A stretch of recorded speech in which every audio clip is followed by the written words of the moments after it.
Pandemi COVID-19 membuat sebagian orang untuk lebih kreatif agar dapat bertahan hidup. Seperti yang dilakukan kelompok pemuda di Jalan Mandiri Kota Sorong dengan memanfaatkan lahan tidur menjadi tempat bertani.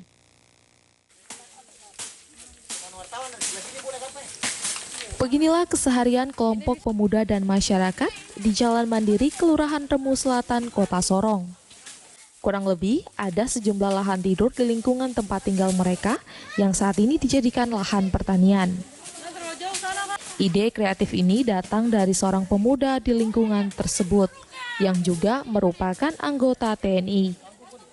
Aktivitas ini dilakukan semenjak pandemi menyerang dan berdampak bagi kehidupan warga yang notabene adalah penjual sayur di pasar.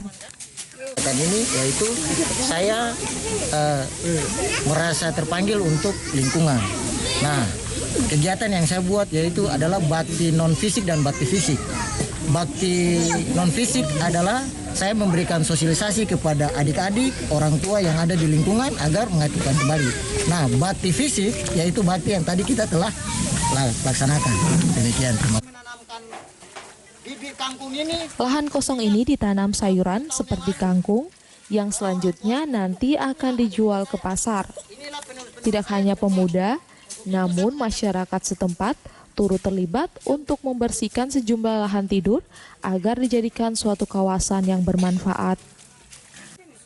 Warga di Jalan Mandiri sering tidak mendapatkan perhatian pemerintah daerah setempat. Oleh karenanya, kelompok pemuda di lingkungan mereka bahu-membahu menunjukkan kreativitas agar dapat menjadi perhatian serius pemerintah daerah dengan memperbaiki lingkungan tempat tinggal warga sekitar. Flora Batlairi, Kompas TV, Sorong, Papua Barat.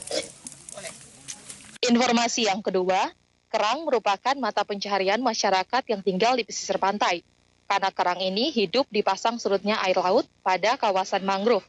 Untuk memenuhi kebutuhan hidup, warga pesisir pantai setiap harinya harus mencari kerang, seperti yang dilakukan oleh masyarakat di Jalan Victory Pantai, Kota Sorong.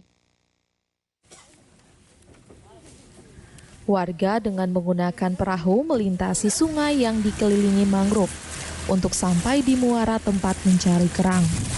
Berburu kerang atau biadara yang biasa disebut masyarakat setempat harus pintar mengamati waktu pasang surut yang tepat. Karena setiap hari waktu pasang surutnya air berbeda-beda. Cara mencari kerang ini sangatlah mudah. Tidak harus menggunakan peralatan yang canggih.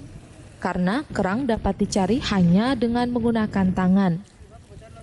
Dalam waktu 1 hingga 2 jam, nelayan pencari kerang sudah bisa memperoleh kerang hampir setengah karung.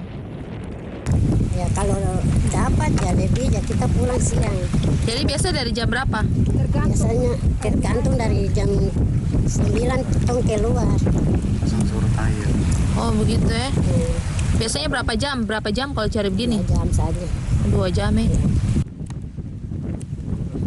Setelah didapat, kerang-kerang tersebut dikumpulkan, kemudian dijual di pasar. Untuk satu tumpuk kerang dihargai Rp100.000.